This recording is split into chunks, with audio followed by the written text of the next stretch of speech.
अस्सलामु अलल हुसैन व अला अली इब्निल हुसैन व अला औलादिल हुसैन व अला अस्हाबिल हुसैन।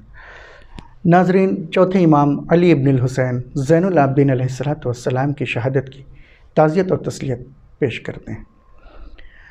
नाज़रीन, चौथे इमाम के दौरे इमामत में इस्लामी मुआशरा बहुत ही खौफनाक फ़िक्री और नज़रियाती मुश्किलात से दुचार था और इन नज़रियात के बाज़ अवामिल भी बयान किए गए हैं, जिनमें से सिर्फ़ दो अवामिल आपकी खिदमत में पेश करेंगे। पहला ये कि सबसे पहला जो आमिल है वो ये कि अहले बैत के दर से, अफ़कार अहले बैत से शिया मुआशरा और इस्लामी मुआशरा दोनों ही काफ़ी दूर हो गया था। लिहाजा इमाम ने उसके सद्देबाब के लिए, इस मुश्किल को दूर करने के लिए कदम उठाया। और उसके अलावा दूसरी जो मुश्किल थी, दूसरी जो नज़रियाती मुश्किल थी, वो ये थी कि हुकूमत बनी अब्बास ने क्या किया था कि लोगों में इख्तिलाफ़ी मसाइल को बढ़ावा दे दिया था और गैर ज़रूरी मसाइल जो थे वो उनके दरमियान राइज कर दिए थे। अब चौथे इमाम की जो सबसे अहम ज़िम्मेदारी थी वो ये थी कि इन नज़रियात को जो इख्तिलाफ़ का बाइस बन रहे थे, इनको ख़त्म करना था। लिहाजा आपने भी कुछ इक़दाम किए, आप खामोश नहीं रहे बल्कि आपने इक़दाम किया। वो क्या?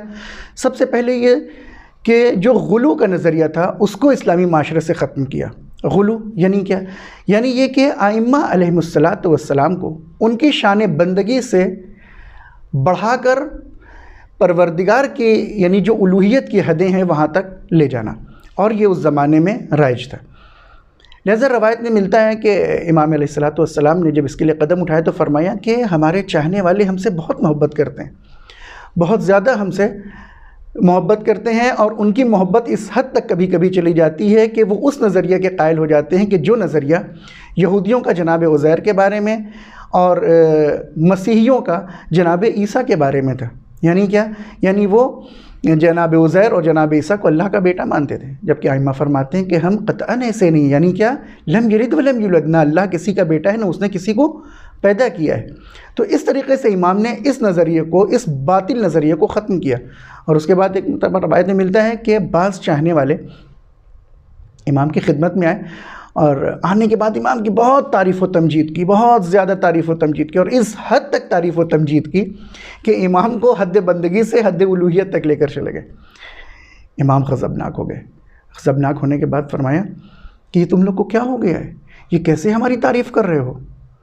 तुम्हारी जुर्रत कैसे हुई? परवरदिगार की बारगाह में हमको लेकर जा रहे हो और इस तरीक़े से कि तुमने हमको उसका बराबर का, उसका शरीक करार दे दिया।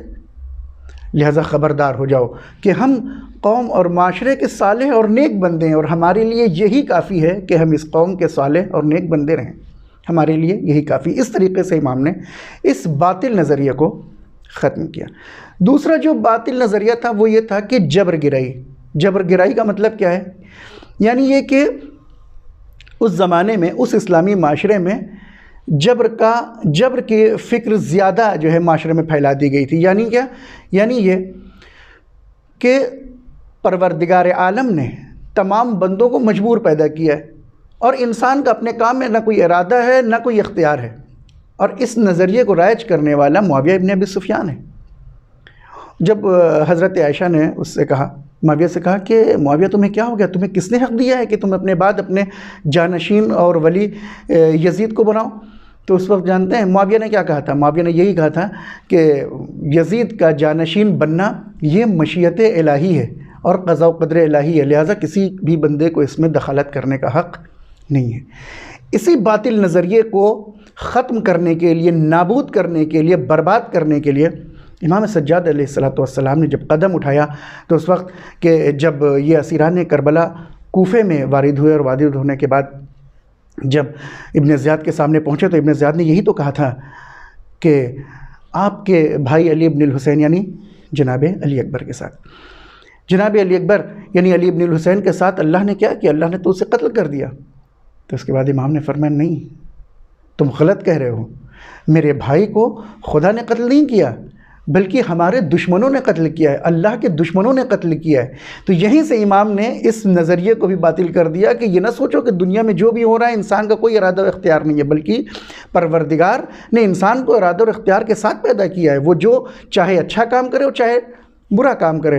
लिहाजा इमाम ने यहाँ पे इस नज़रिए को बातिल किया। और उसके बाद यही हुआ कि जब दरबार यजीद में ख़ुद यजीद ने यह कहा कि ए अली इब्न हुसैन, आपके बाबा को तो खुदा ने कत्ल किया है, वहाँ भी इमाम ने यही मौक़िफ़ इख्तियार किया और कहा कि नहीं, मेरे बाबा को खुदा ने कत्ल नहीं किया, बल्कि हमारे दुश्मनों ने कत्ल किया है, अहले बैत के दुश्मनों ने कत्ल किया है, खुदा के दुश्मन ने कत्ल किया है और तुमने कत्ल किया है।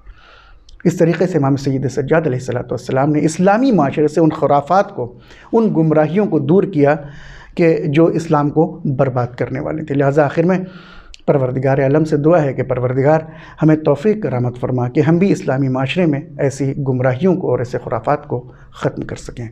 वसल्लल्लाहु अला मुहम्मदिन व आलिहि त्तय्यबीन अत्ताहिरीन।